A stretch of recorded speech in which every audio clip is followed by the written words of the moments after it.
Enough is shown up enough, and so we come to tell you that it's a crime when you grab people in custody and slap them around and kick them and punch them in the head. I'm somewhat against that, and I'm not ashamed to tell you that I'm against it. I'm against it. Okay, so that's why we're here. And the right thing is to make sure that a thorough investigation as it relates to the beating of this young lady in the SeaTac Holding Center is properly investigated. We also call on the FBI Special Agent Robbie Burrows to do the same thing. We want officers in our community who are held accountable, officers who obey the law and who does not violate the law. They got it on tape, all right. Hooray for YouTube and today's technology, all this stuff they've been doing for hundreds and hundreds of years and getting away with it, but now the tapes don't lie. And they would still like to make the tapes look wrong and say that when she kicked her shoe, it bruised him. He went to the hospital, he got crippled, he needed crutches and all that. That's a bunch of crap.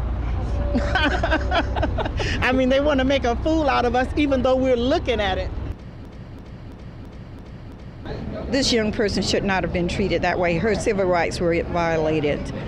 And number one is that's why we have a justice system, and so the police should not take justice into their hand and beat someone up like that. I just can't believe that the citizen of this city and our elected officials would tolerate with something like this. It's just horrible.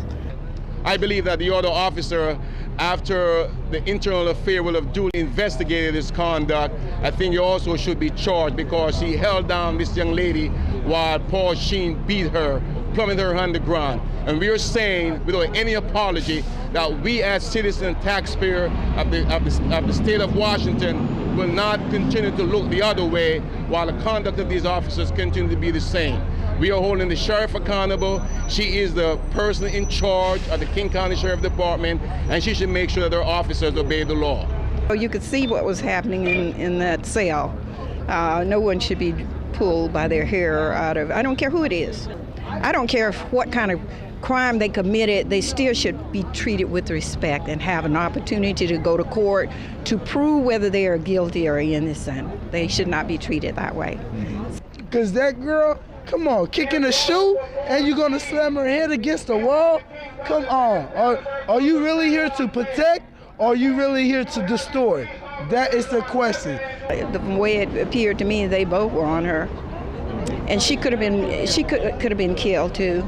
I'm thankful that she wasn't killed because, you know, we do have young people die in jail and there's nothing done about it. It's justifiable, so they say, you know.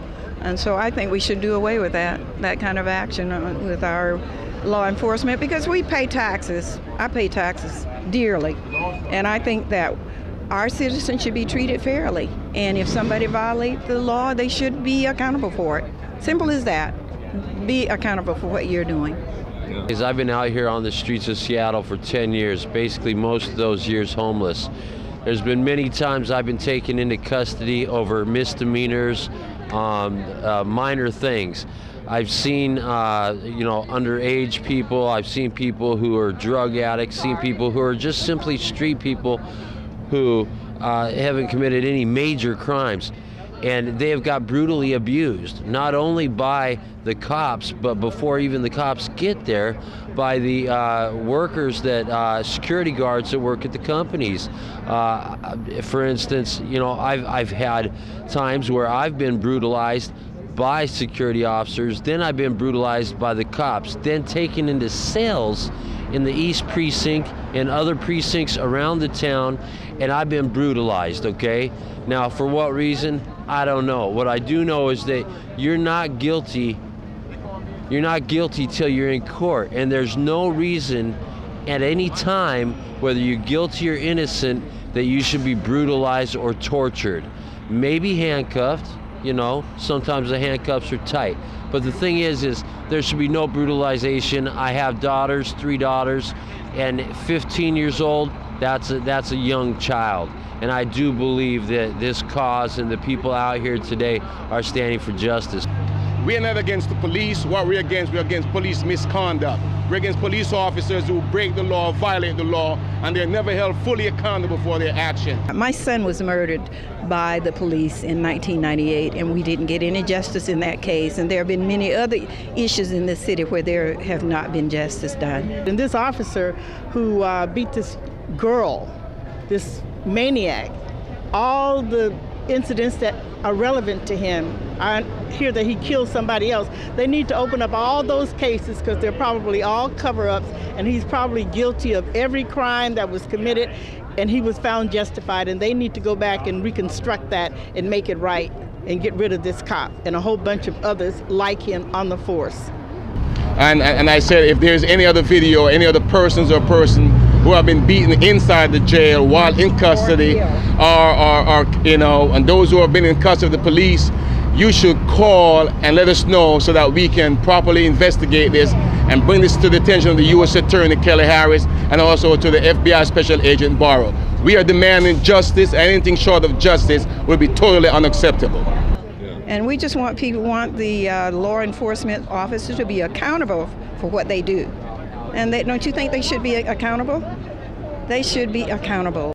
The Obama theme from the beginning has been yes, we can, and depending on the grassroots. And he needs us to keep pressure on him. Yeah, some of us believe in this human race. The things we can do, the things we can see, the way we can change how we think. That's why we're out here at this cafe, agitating with Code Pink. Here comes the code.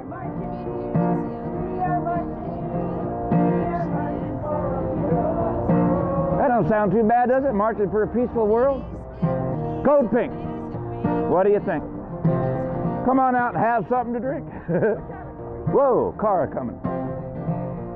I'm going out of tune, because these strings are new. But I wanted to come out and have a little rap session with you. See you later. She's waving. As she drives on by, and here comes a Jeep. If that thing had any stronger suspension, that chassis would be really high. He's watching for cross traffic, which is the thing that we as a country need to do. Stop pushing everybody else around and making them do what we want them to do. Code Pink. Yeah. Put it on your car. People will see what you think as you drive near and far. What do you think? Code Pink, what do you think? That's right. Tell us about the concept of the action today. Well, we wanted to do something concrete, something physical that we could get out and do, and that also draw people's attention. So kind of a combination of getting our message out and having fun. Singing for a peaceful world. We are singing for a peaceful world. We are singing. We are singing. We are singing for a peaceful world. We are singing. We are singing. We are singing for a peaceful world. We are building for a peaceful world. We are building for a peaceful world. Diplomacy and dialogue, not war. Diplomacy and dialogue, not war. Universal health care and education. Universal health care and education. Sustainable green economy. Sustainable green economy. Corporate accountability and media reform.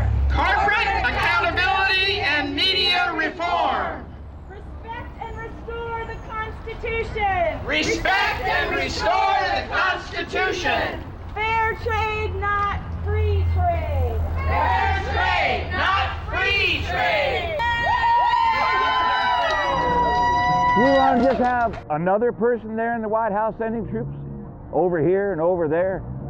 Or do we want to stop sending troops over here and over there? I guess we're packing up. We're going to leave. I feel history tugging at my sleeve. Man, this is too much to believe. What do you think? Code Pink. Yeah. What do you think? The world's going to hell in a handbasket. They say it's right on the brink. Right on the edge and the brink. That's why we're talking about Code Pink. Because we're on the edge and the brink. The world's always been going to hell in a handbasket. But the point is, if we can put our shoulder to the wheel, we can make things get real. So let's push it the right way. We're going to go from here on over to Nicholsville. Nicholsville is a homeless tent city named after Mayor Meg Nichols. Mayor Greg Nichols. It was named after him for two reasons. First of all, because he is presiding over a situation which necessitates Nicholsville. Homeless people do not have enough indoor beds. They just don't. And the second reason is because this is Greg Nichols' opportunity to step up and support people when they pull themselves up and they organize themselves and they build their own shelters and they govern themselves and they get themselves out of their own situation. It would be proud. He could be proud to have a tent city named after him. It could be Nicholsville. It could be Nicholsville standing up and showing the world what people can do. And he will go down in history as the first mayor to really support an autonomous people's movement. It's up to him. But that's where we're going next. So we're getting ready to go. We are getting ready to go. Getting ready to leave. On with the show. History is tugging at my sleeve. Here we go. Telling the world what we think. Nicholsville, here we come. Are you ready for Code Pink?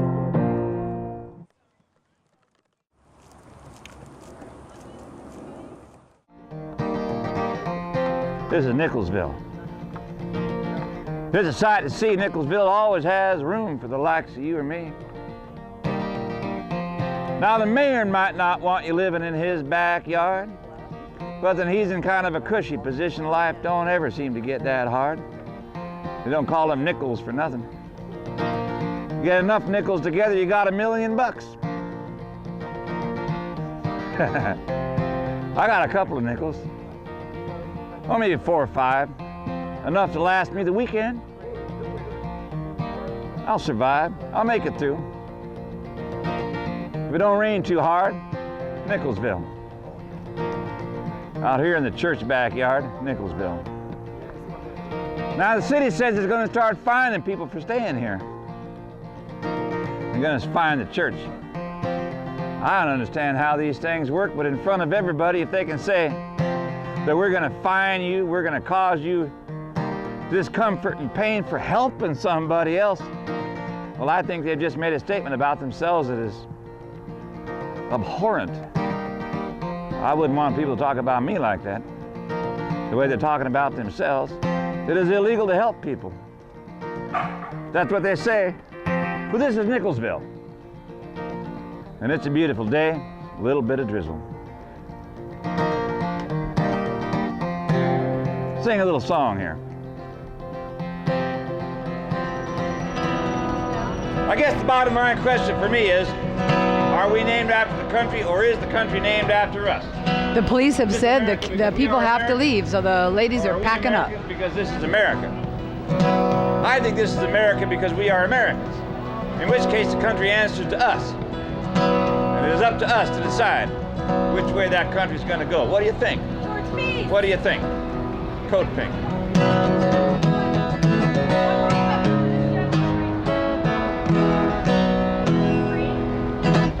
Okay, we got to pack up. Yes, the change is coming. I can feel it in the wind. I want a new America, and it's coming round the bend. It's coming round the bend.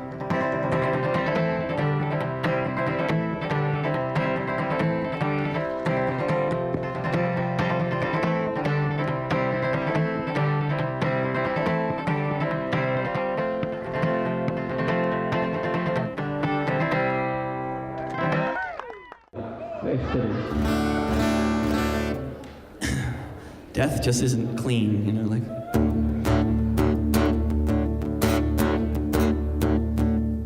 I joined the army when high school was through. I didn't know what else to do. I thought I'd take care of that traveling Jones and maybe take out some student loans. They sent me away to the land of the dead where I didn't know a word that they said.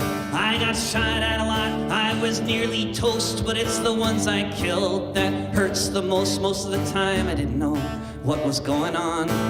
The rest of the time I knew there was something going wrong. Every reason we were there turned out to be a lie. I thought of that each time I saw another person die.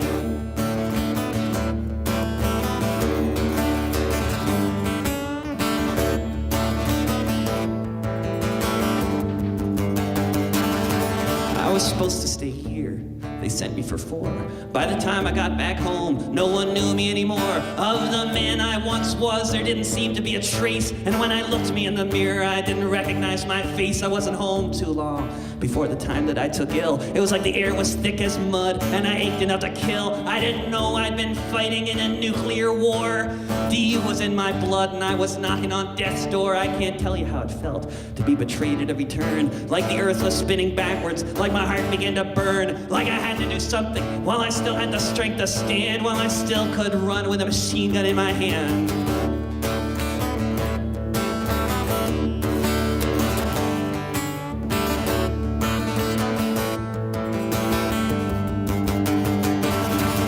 I thought of Halliburton and the military brass and the things they get away with, all for their ruling class. But I'm not a pawn, and I can't just let it be. And if I'm gonna die, I'm gonna take some of them off with me. I'll spare you the details. I did what I had to do. There's a boardroom blown to hell, and soon I will be too. You can say I lost it, you can say that I'm insane, but may no one ever say that my death was in vain. I joined the army. When high school was through, I didn't know what else to do.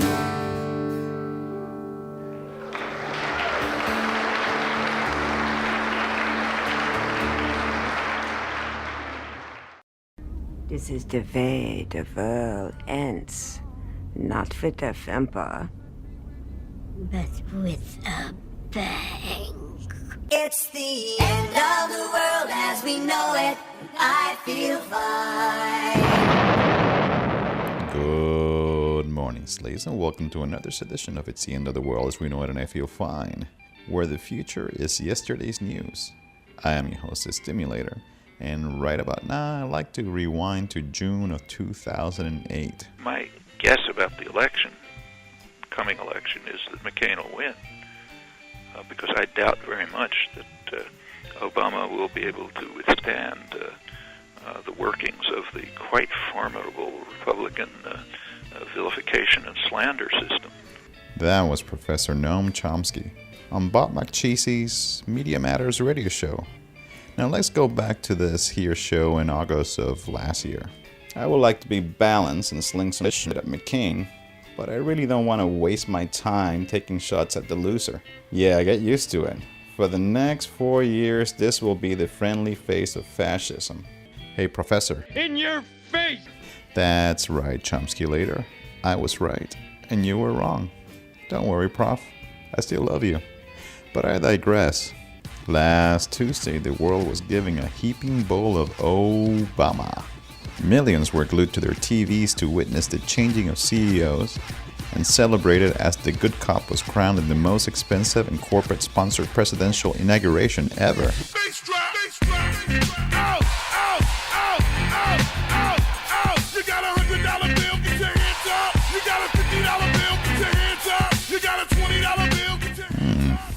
This is kind of infectious. Maybe he's the one.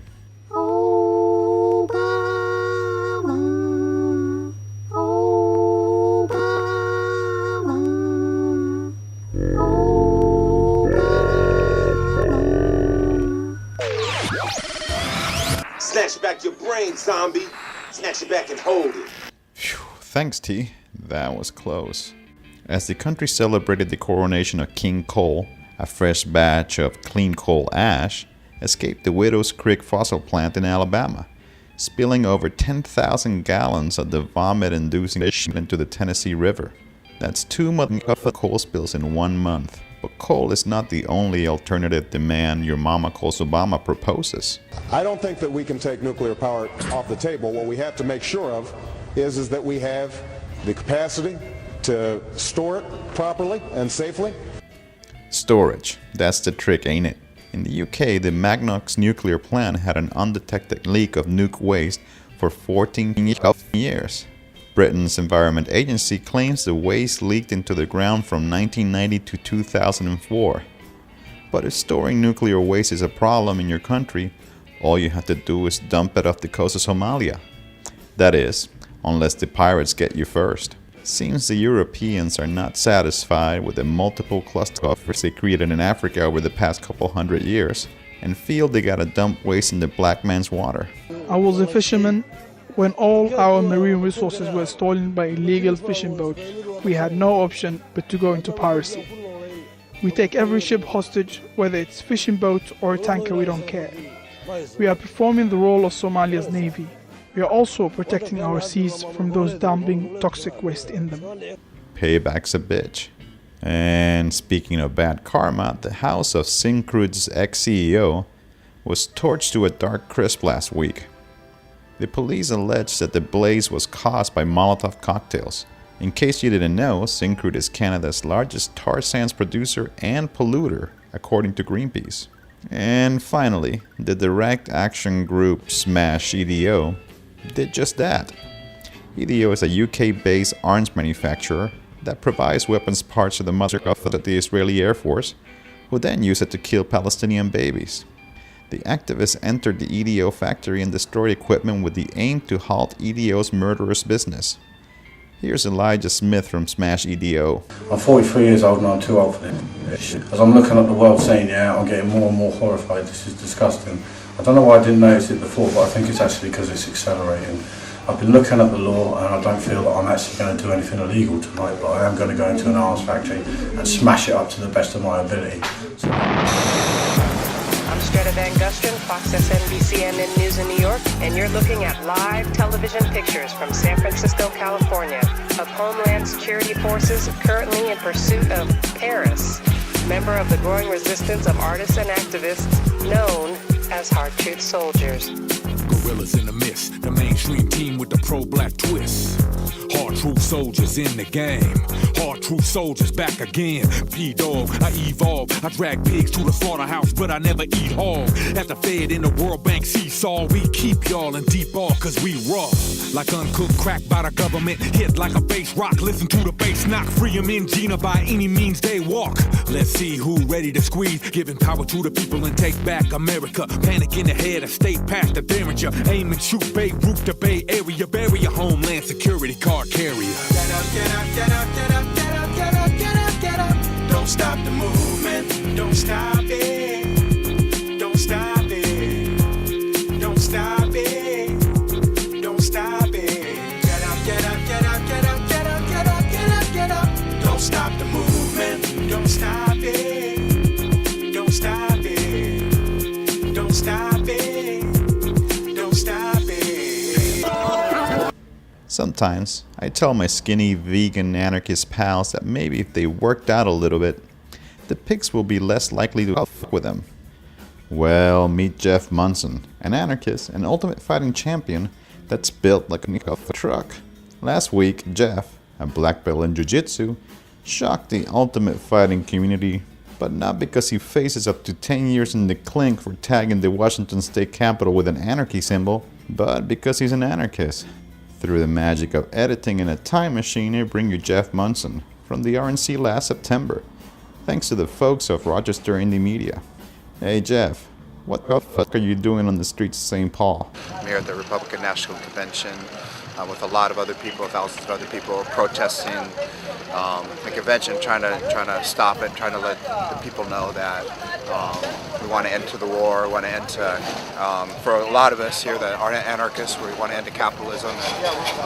You know, a lot of us were at the Democratic National Convention. I couldn't wait that one, but I'm here and trying to support and show that not everybody believes in the system the way we have it today.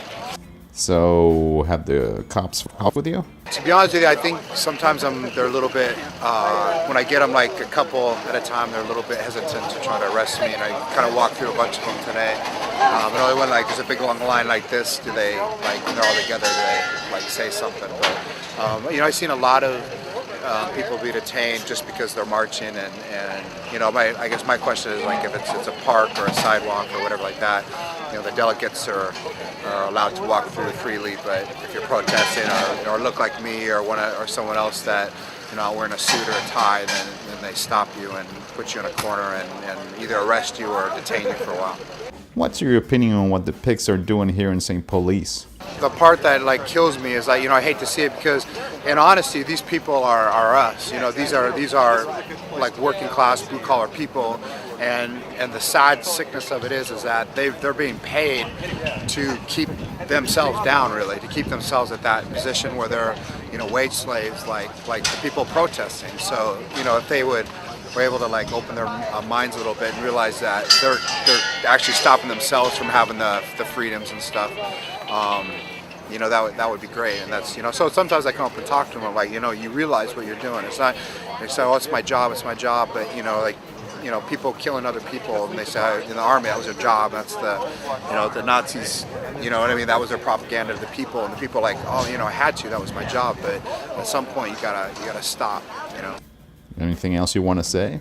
The one thing that I want to say, like to people protesting and the people around the world is, we got to stick together, and it's not about the protest. It's not about, he got pepper sprayed and they did this and they're dispersing us and they're beating us and that's just part of the game. But the message is that we're here saying we don't like what's going on. We're standing up. Every great change in America or the world has been done by people standing up. Civil rights, women's suffrage, all that. It wasn't because at one point the government grew a conscience. It's because people actually said, no, I'm not going to sit down there. No, I'm not going to drink out of that fountain. No, I'm going to march on the street. Yeah, you can arrest me. Yeah, you can do this, but I'm going to keep coming back. I'm going to keep coming back and go back. And that's when they go, oh, okay, we got to make a change. Not by, sitting around like in this secluded area and going, okay, well, we don't like it. Sometimes you have to stomp on some heads and you have to like push back a little bit and say, no, we're not going to take it. If you arrest us, but we're going to be back tomorrow.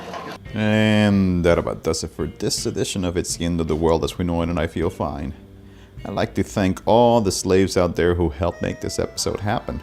Keith, Paul, Mike, Sarah, Shelley, Micah, Michael, Giraffe, Isaac, Christopher, Amanda, Kevin, Ben, Carl, Bart, Danielle, Edward, Casey, Catherine, Audrey, Samika, and Robert. Muchas gracias. To comment on this episode or to send me workout tips, just visit my website, Stimulator.tv. Now drop down and give me 20.